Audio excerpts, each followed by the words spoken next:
próximos slides, nós iremos ver como planejar as aulas para crianças com necessidades educacionais especiais. Sejam bem-vindos. Um bom planejamento, ele precisa ser pensado de acordo com as necessidades dos alunos que nós temos em nossa sala de aula. Então, cada aula ela vai ser adaptada de acordo com os tipos de aluno que a gente tem, independentemente de termos alunos deficientes ou não. Então, é importante que o professor, quando vai fazer o planejamento de suas aulas, leve em conta a diversidade cultural que existe em uma sala de aula, pensando que essas crianças vêm de famílias diferentes, de culturas diferentes, a variedade de aprendizagens. Cada criança aprende de um jeito, assimila o conteúdo de um jeito, vê o mundo de um jeito. Não se assustar com a variedade e nem o novo. Então, todos os dias em sala de aula, a gente vai se deparar com situações inusitadas, com situações diferentes e, principalmente, situações novas.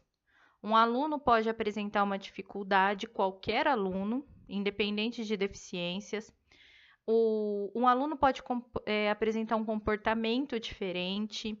Um aluno ele pode trazer necessidades diferentes naquele dia. Então, o professor ele tem que estar acostumado a lidar com situações novas e inusitadas e nunca se assustar com isso. Tem que manter a calma e manter a postura, porque o professor é o ponto racional na sala de aula. O aluno enxerga ele como um norte em sua aprendizagem e o professor tem que se comportar como tal. É importante que o professor pense nos conteúdos que ele vai ensinar e não ficar muito engessado ao método, porque dependendo do dia, dependendo da sala de aula que você vai ensinar um conteúdo, você vai ter que ser flexível para fazer adaptações. É importante também pensar sempre nas necessidades do aluno. Então, se você tem, por exemplo, um conteúdo de tabuada para uma quarta série, você sabe que é uma sala rápida, que é uma sala que os alunos conseguem fazer memorização, você pode levar esse conteúdo através de jogos, pode usar a lousa e pode usar essa memorização rápida que seus alunos têm. Mas e se você tiver um aluno com transtorno de déficit de atenção ou com comprometimento intelectual, ou um aluno autista que não estabelece vínculo ou interação social? Você vai ter que adaptar esse método. Então, você pode usar um método para 80% da sala e para 20% você ter que adaptar o método. Então, é muito importante que o professor seja sempre flexível, porque uma sala de aula ela nunca é homogênea. As necessidades dos alunos variam muito e as formas de aprendizagem também. E isso não tem nada a ver com necessidades educacionais especiais. Cada aluno tem necessidades individuais próprias. Vamos começar falando então das deficiências. A primeira deficiência que eu vou comentar é a deficiência física. Se um aluno tem um comprometimento físico de locomoção, de coordenação motora grossa ou fina, mas ele não tem um comprometimento cognitivo, ou seja, ele consegue aprender bem porque ele avançou em todas as fases de desenvolvimento cognitivo até chegar ali. Se esse aluno não apresentar nenhuma necessidade em relação a outra deficiência, porque nós temos casos de deficiências múltiplas, um aluno pode ser deficiente físico e deficiente visual, pode ser um deficiente físico e deficiente auditivo. Então, se ele não apresentar comorbidade, ou seja, somente a deficiência física, enxerga bem e ouve bem, você não vai ter a necessidade de adaptar nem método, nem conteúdo. Aquele aluno vai conseguir acompanhar a sala porque o cognitivo dele está preservado. As adaptações são todas em relação ao material, que deve ser adaptado para o aluno conseguir escrever, usar a tecnologia assistiva, né? E também em relação à locomoção desse aluno dentro da sala de aula. Então, as adaptações são físicas, tá? Você vai ensinar esse aluno mesmo que você ensina aos outros. Agora, se houver o caso de deficiências múltiplas, o aluno tiver alguma comorbidade, então você vai fazer a adaptação de acordo com as deficiências que ele tem. Então, para a física, você já sabe que se o cognitivo está preservado, você não tem que adaptar o conteúdo, tá? E aí você vai adaptar em relação a outra deficiência, em relação à auditiva, visual e assim por diante. Uma criança com deficiência física, ela também pode ter problemas de comunicação oral para conversar com o professor. Isso também não vai afetar o planejamento da sua aula, mas somente o desenvolvimento dela. Você vai ter que desenvolver algum tipo de comunicação alternativa e ampliada com essa criança, para que ela possa manifestar os pensamentos e os sentimentos dela, se ela está entendendo a matéria, as dúvidas, etc. E você vai ter que arrumar uma maneira também de se comunicar com ela. Então, você pode usar cartões, né? Pode desenvolver algum tipo de comunicação individualizada, personalizada, pode usar a tecnologia de computador.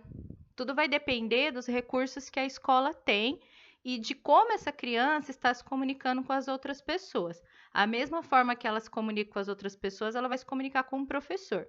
Se ela não desenvolveu essa comunicação, ela precisa frequentar o atendimento educacional especializado, AEE, para desenvolver essa comunicação, porque sem comunicação o processo de ensino-aprendizagem fica incompleto. Deficiência intelectual. O caso da deficiência intelectual é muito particular porque cada criança vai ter um tipo de comprometimento. Então, a primeira coisa que o professor tem que fazer antes de começar a planejar suas aulas é falar com o professor de atendimento especializado dessa criança. A gente supõe que essa criança esteja frequentando algum tipo de atendimento especializado. Conversando com esse professor, é importante que o professor da sala de aula comum responda as seguintes dúvidas: como essa criança se comunica, qual o grau de comprometimento intelectual que ela tem, como que está o cognitivo dessa criança, então quais as potencialidades que essa criança tem, quais as necessidades individuais que essa criança tem e quais as dificuldades, tá? Fazendo um levantamento desses dados é que o professor vai conseguir estabelecer para essa criança um planejamento individual. No caso de uma deficiência intelectual, o planejamento não pode ser o mesmo do que para o resto da sala, tem que ser individual, por causa dessas necessidades individuais que a criança tem. E aí o professor, em conjunto com o professor da sala de AEE, ele vai descobrindo as habilidades que essa criança tem e vai usar essas habilidades. Então, uma criança, por exemplo, que ela tem uma deficiência intelectual, mas ela está desenvolvendo a comunicação, ela está conseguindo fazer a comunicação alternativa, você vai focar nisso e usar essa comunicação alternativa. Se ela está usando algum software que permite a ela escrever no computador, teclado colmeia, mouse com acionador, qualquer outra tecnologia, você vai usar essa tecnologia. Qualquer recurso que o professor tiver em se tratando de deficiências, tem que ser usado e tem que ser explorado ao máximo, tá? E não vamos esquecer também que essa criança tem que ser avaliada de modo diferenciado. Então, no seu planejamento, tem que ser incluída uma avaliação específica para essa criança. Você não vai cobrar dela os mesmos passos que você cobra da criança que não tem necessidades educacionais especiais. Bom, vamos à deficiência visual. A deficiência visual nós temos que dividir em dois pontos. A primeira é a questão da baixa visão. Se a criança tem baixa visão e você tem os recursos de tecnologia assistiva para usar com essa criança, como lentes de aumento, lupas e softwares que permitam ampliação de conteúdo, você não vai mexer nem no conteúdo nem no método, você vai mexer somente nessa ampliação. No caso das crianças cegas, a gente vai usar a tecnologia em braille. E aí nós temos nos próximos slides os softwares que são usados para crianças cegas, com muita frequência atualmente na educação básica, porque eles são gratuitos e são de fácil acesso, como o caso do DOSVox, por exemplo, que ele vai sintetizando a voz, transformando em texto, e a criança não precisa usar o reglete e a pulsão para digitar em braille, que é uma tarefa demorada. E aí ela acaba, às vezes, ficando para trás, não acompanhando o conteúdo que é passado na lousa para o professor, ou tem esse conteúdo resumido demais, né, por causa dessa lentidão que é você escrever em braille. O DOSVox, ele também transforma o texto em braille para impressão em braille, tá? Então, é um programa muito interessante que pode ser usado, deve ser usado em sala de aula para que essa criança consiga acompanhar as aulas do professor. Caso não haja esse recurso do aluno ter um notebook e poder usar o DOSVox, a criança vai digitar realmente, vai criar o texto dela em braille. Então, aí é importante que você tenha a paciência para lidar com isso. E não pode esquecer que o professor da sala de aula em comum tem que trabalhar com o professor de sala de AEE. Os dois precisam desenvolver um trabalho em conjunto para o desenvolvimento dessa criança, para que ela não fique atrasada nos conteúdos por conta dessa questão de ter que transformar os textos comuns em textos em braille.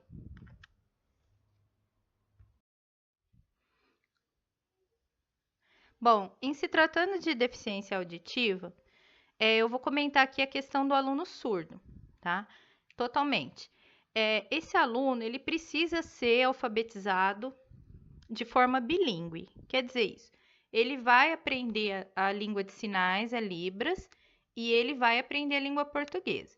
Então, por lei, a escola tem que providenciar um professor de AEE que vai ensinar a língua de sinais para ele e vai alfabetizar esse aluno em Libras.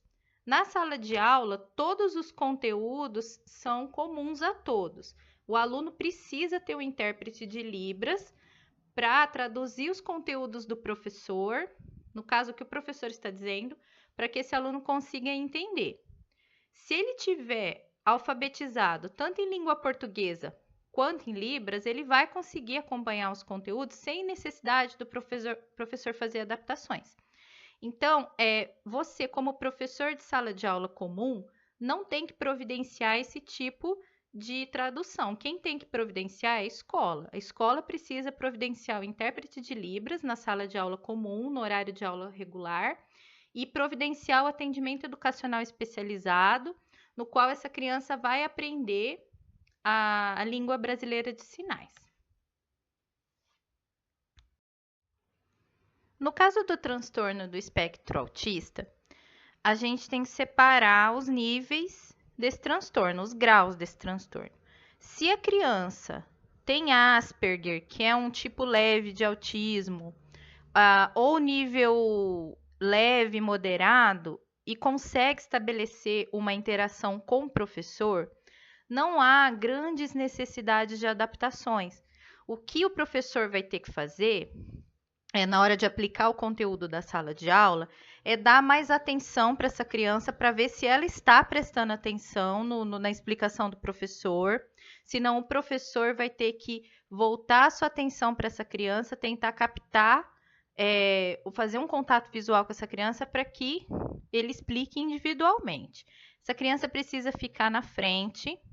O professor precisa manter o controle do barulho na sala de aula, porque o autista não vai conseguir aprender com barulho. E talvez tenha que reforçar o que foi dado em sala de aula, ou em casa, através de tarefas, ou através do atendimento especializado.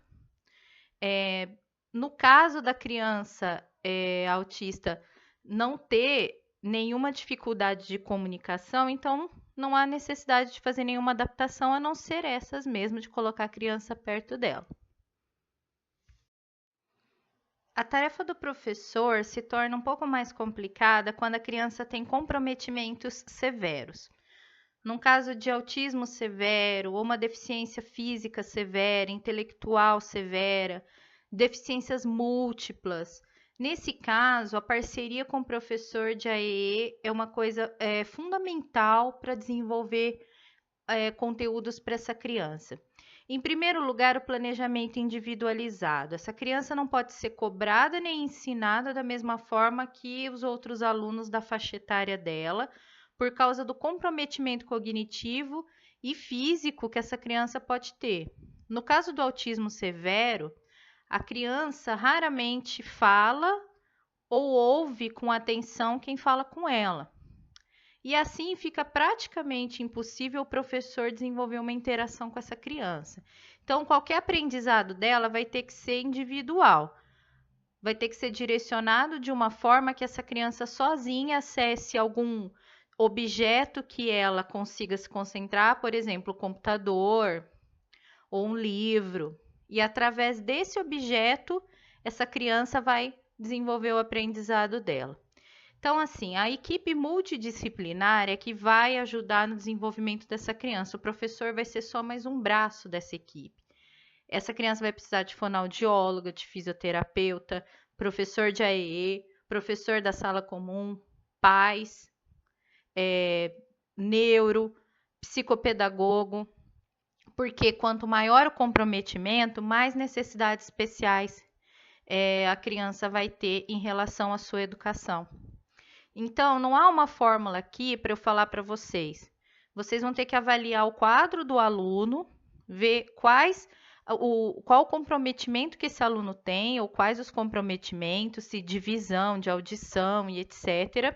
E em seguida, ver as potencialidades desse aluno, o que esse aluno consegue fazer, e a partir disso elaborar um planejamento individual, de preferência multidisciplinar.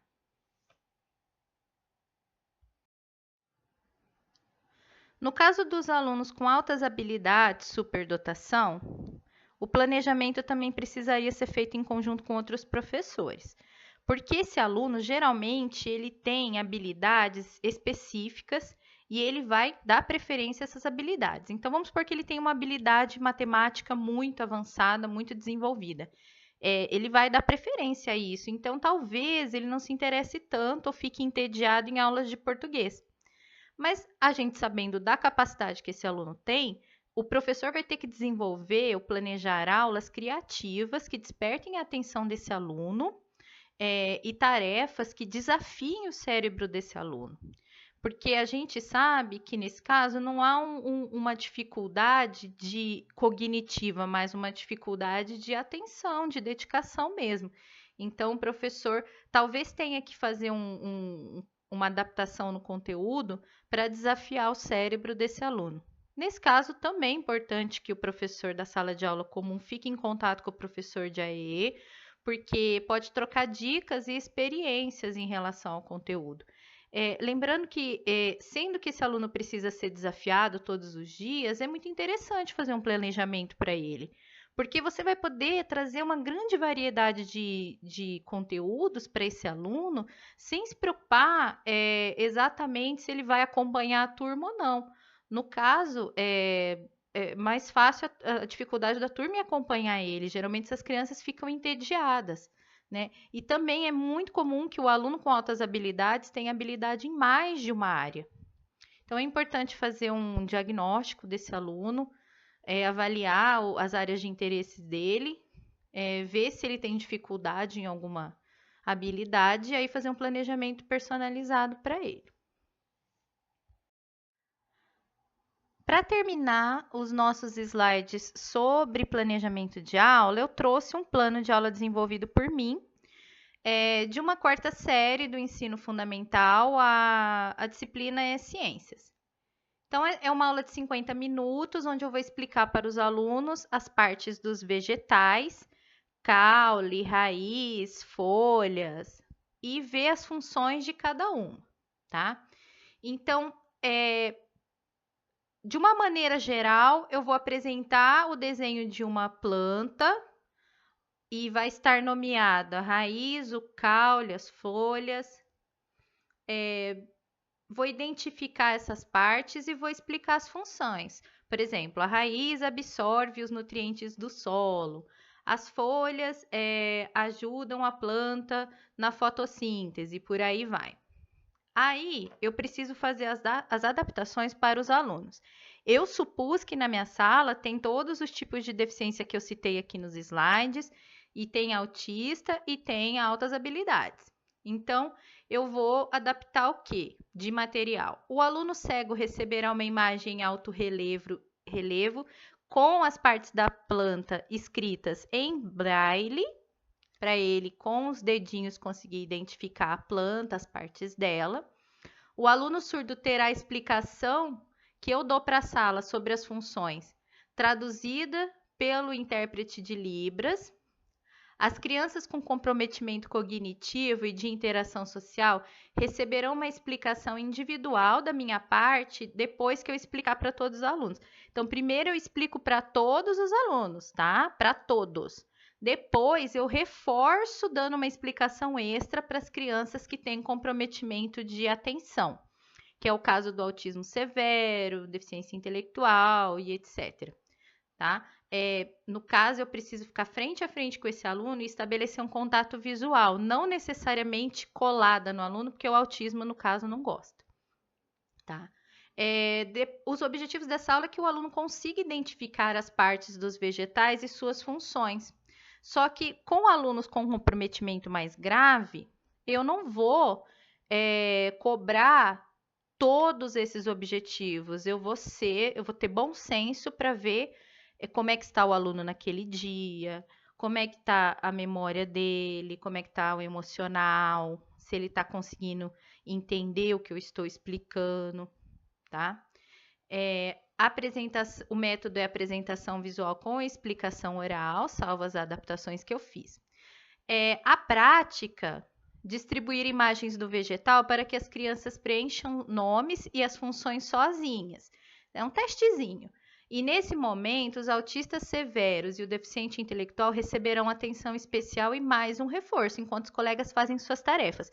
Então, se você conseguir manter o controle da sala enquanto eles fazem as tarefas, você pode se sentar perto do deficiente intelectual e do autismo severo e tentar fazer com ele, explicando para ele novamente o exercício.